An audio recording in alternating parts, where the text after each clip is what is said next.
ustedes? Bienvenidos a Siempre Soy. Hoy vamos a conversar sobre el momento tan loco que estamos viviendo y que hemos estado analizando desde distintas miradas en cada edición de Siempre Soy.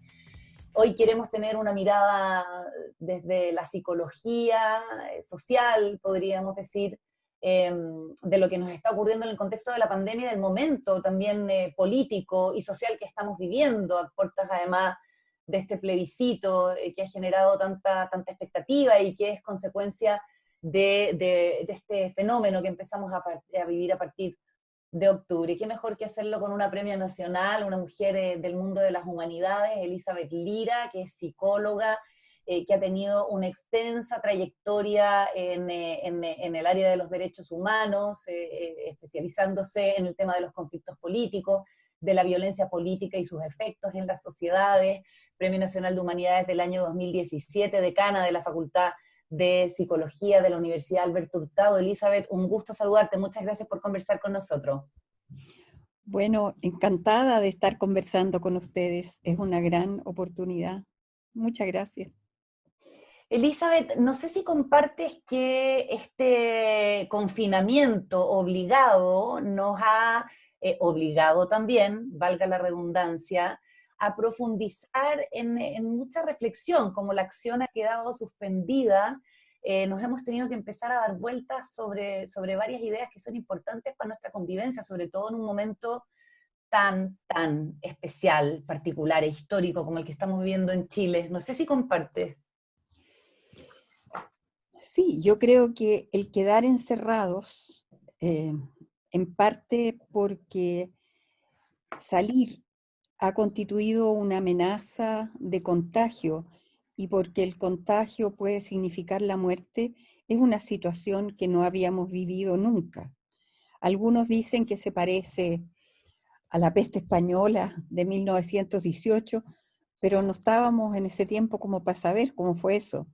Pero además lo que nos cambia es la capacidad de estar informados al minuto, de estar conectados, de estar conversando de esta manera, aunque no tengamos presencia física.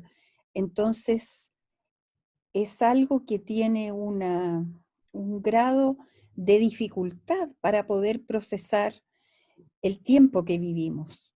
El grado de dificultad tiene que ver con la ilusión de la comunicación, pero al mismo tiempo con la experiencia concreta de estar encerrado, de estar limitado y de lo que muchos han llamado con mucha fuerza de la incertidumbre que esto nos genera.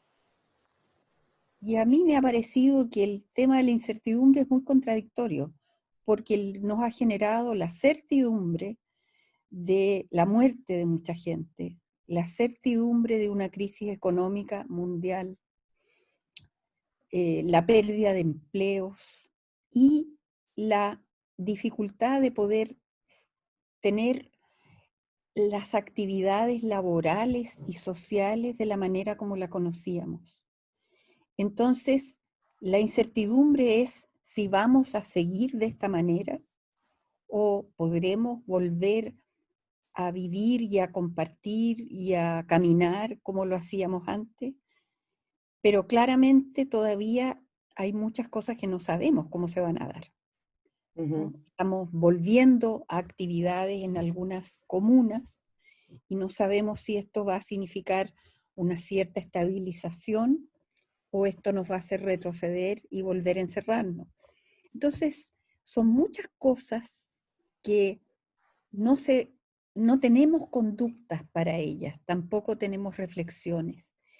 Y por la manera como lo estamos viviendo, estamos encerrados en nuestras familias, en nuestros espacios, y recién estamos atreviéndonos a conversar sobre esto cuando hemos pasado el momento, no sé, yo diría el invierno de la pandemia fue realmente aterrador.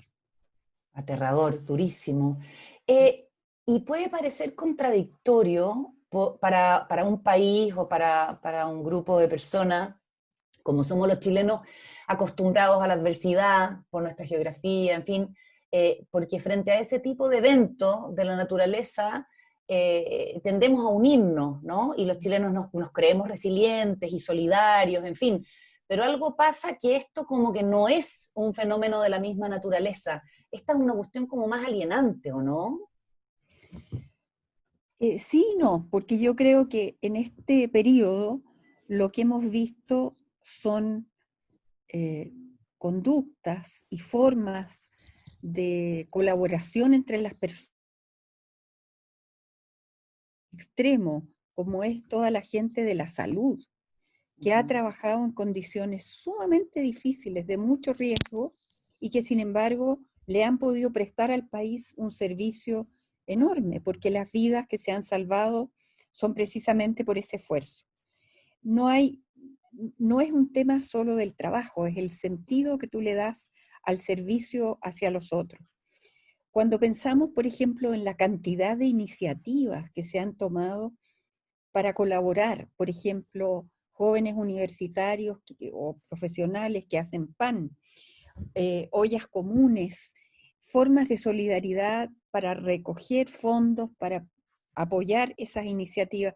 Todo eso está circulando. Sabemos poco de eso, ¿no? Pero yo creo que hay una cosa muy linda ahí de, de un reconocimiento de que en realidad la única manera de salir de esto es poder ayudarnos recíprocamente, porque en la medida en que la gente esté mejor, vamos a poder salir realmente a una condición de estabilidad y de paz social, porque cuando hemos vivido en los últimos meses esta suspensión de lo que fue todas las movilizaciones desde octubre en adelante, la suspensión no significa que los problemas se hayan terminado, al revés. La pandemia ha agudizado muchos de esos problemas, pero también ha abierto oportunidades de colaboración y de solidaridad que parecía que estaban un poco desaparecidas. Ujú. Entonces, yo creo que todavía cuesta un poco comprender y entender bien en qué estamos, porque eh, lo que se ha podido diferenciar en este tiempo es la violencia que viene de la delincuencia, pero hemos podido encontrar también muchas formas de solidaridad y de apoyo en distintas comunas que están todavía en cuarentena. Entonces, yo no tengo una información detallada de lo que está ocurriendo, pero cuando uno eh, conoce a través de los propios estudiantes o de colegas que están investigando o de personas que informan en la televisión, uno se da cuenta que hay muchas cosas que están pasando y que no sabemos mucho en qué van, a qué van a llegar. Ujú. Elizabeth, te quería preguntar por la discusión pública, la discusión que, por decirlo, sostienen los líderes de opinión, el mundo político. Se habla mucho de que estamos viviendo un momento de mucha confrontación, de mucha hostilidad, de mucha polarización, que aparentemente convive con estas otras manifestaciones más altruistas en una situación de emergencia como esta. ¿Tú compartes que estamos en ese sentido en un momento crítico?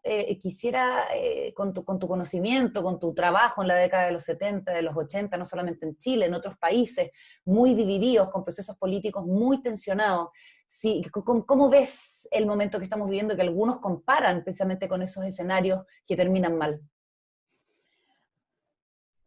Es difícil hacer pronósticos en una situación en la que estamos todavía a la mitad del país encerrados, ¿no? Entonces, eh, claramente yo creo que la situación económica se alivió un poco con el retiro del 10%, ¿no? Porque yo creo que habían necesidades realmente extremas que estaban controladas y con el hecho de que hoy día la gente pueda salir a vender algunas cosas y a trabajar, puede que desde el punto de vista laboral eso mejore un poco.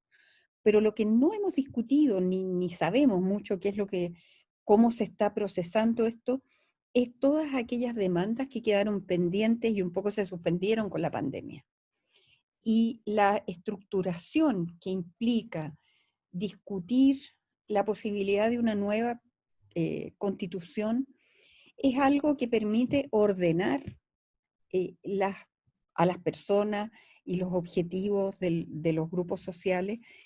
Si todos nos ponemos en la perspectiva de que podemos tener diferencias, pero las podemos discutir y en torno a una tarea común, lo que funciona mucho más es el poder discutir las diferentes visiones que tenemos del país.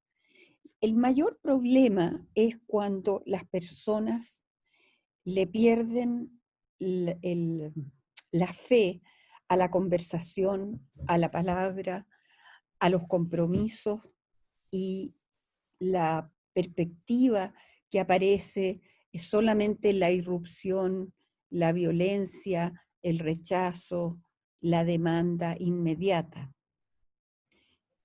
Eso es imposible de administrar. Ujú. Entonces, creo yo que esta propuesta de hacer un plebiscito es una manera de encauzar las distintas demandas de la sociedad. Yo no estoy segura que el plebiscito sea suficiente, pero como estamos en pandemia, hay muchas cosas que no se han discutido como posibles, que qué es lo que pasa después, porque al final de cuentas, este es un proceso que tiene 2 años de horizonte. Ujú. Entonces, si logramos encauzar las demandas en función de una nueva constitución, hay una dimensión racional que es la que prevalece.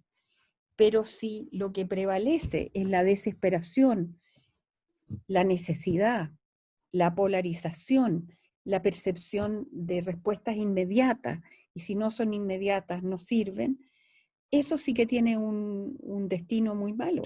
Mm. Y uno se pregunta en ese mismo escenario, cómo se pueden aunar voluntades, cómo se puede construir una épica frente a algo tan significativo como un plebiscito para cambiar nuestra constitución, una cuestión inédita en nuestra historia, digamos, eh, sin compartir con el otro, sin estar en el espacio de la calle, sin hacer campaña por cualquiera de las dos opciones, pero sin la sensorialidad propia de este tipo de procesos, ¿no? Sí. Bueno, yo no sé cómo vamos a estar en los próximos, porque nuestro gran desafío es pasar las fiestas patrias sin que se produzca una estampida de contagio. Yo creo que ese es un desafío gigante y que tiene, yo creo que requerir de toda nuestra responsabilidad, porque los pasos políticos van a depender hasta cierto punto de las condiciones sanitarias. Entonces sería muy dramático que se hiciera un esfuerzo por hacer un plebiscito y que esto sea inviable porque las condiciones sanitarias para la mayoría están en retroceso.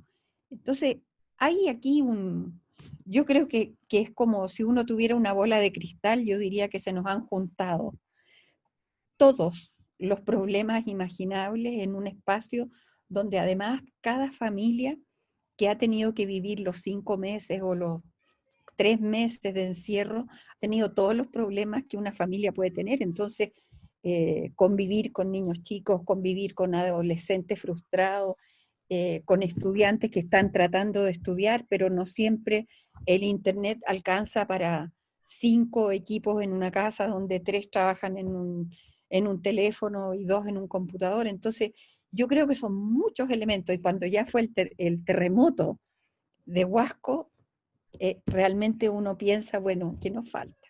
Impresionante. ¿Ya? Claro, y con la movilización de los camioneros, que realmente es algo que pensándolo en el contexto de una pandemia, pone en riesgo la posibilidad de abastecimiento de partes importantes del país, no obstante sus demandas sean extraordinariamente legítimas. Pero ¿por qué tenemos que llegar a actos de fuerza para hacernos oír? Entonces, hay algo que nos falta como sociedad para hacernos cargo de que tenemos que oírnos, tenemos que respetarnos y tenemos que ser tolerantes con las diferentes visiones que existen entre nosotros, porque nos ha ido mal cuando hemos pensado que un grupo puede prevalecer sobre el otro. Mm.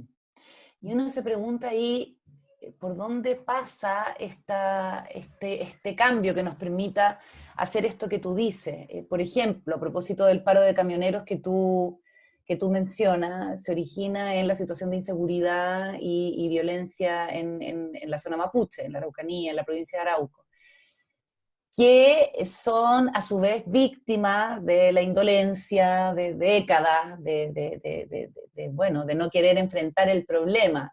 Y para todo pareciera que la respuesta tiene que ser la política y tiene que ser el diálogo político. Sin embargo, no pareciera que estamos acercándonos a un entendimiento, sino todo lo contrario. Entonces, ¿por dónde crees tú que puede empezar a, de alguna manera, repararse esta fisura que es cada vez más profunda? Bueno, todos los problemas en general se empiezan a resolver cuando uno reconoce que tenemos un problema y no cuando pensamos que el problema es del otro. Yo creo que una sociedad tiene grandes dificultades cuando atribuye la responsabilidad de las cosas que ocurren a un sector determinado. Entonces, en el caso de los mapuches se ha pensado mucho tiempo, mucho más tiempo del debido, que este es un problema solo de orden público. Y este es un problema político, es un problema cultural, pero también es un problema ético. Una sociedad no puede reducir las diferencias y los conflictos solamente a una situación de orden público. Aunque haya violencia, hay que tratar de pensar cómo resolvemos los problemas que originan esa violencia. Y yo creo que no tenemos muchas destrezas, no tenemos mucha práctica, ni como familias, yo creo, ni como sociedad, de enfrentar las dificultades. Yo creo que para mí esto es como también en las situaciones cuando una familia concurre a terapia. Mientras la familia piense que el problema es porque el hijo mayor es aquí o acá, o el marido, o la suegra, o no sé quién, y siempre se trate de buscar a alguien responsable del conflicto, no vamos a poder trabajar. Pero si logramos pensar entre todos que estamos aquí porque todos tenemos un problema que nos afecta de distintas maneras y que todos tenemos que contribuir a entender el problema. Yo creo que la primera cosa de toda forma de intervención para mejorar algo es tratar de comprender cuáles son los hechos, cuáles son las dificultades, cómo los entienden unos, cómo los entienden otros. Y después de eso uno puede empezar a pensar qué podemos hacer. Pero primero tenemos que ponernos de acuerdo sobre cuál es el problema. Y yo creo que la dificultad que tenemos es asumir que eso puede tomarnos tiempo. Y eso es conflictivo. Pero tenemos que hacerlo. Son muchos los desafíos y un momento, si bien inquietante, también desafiante para estarlo protagonizando, para estarlo viviendo, Elizabeth. Te agradezco muchísimo la conversación que hemos tenido acá en Siempre Soy. Te mando un abrazo, muchas gracias. Igualmente, un abrazo para ti.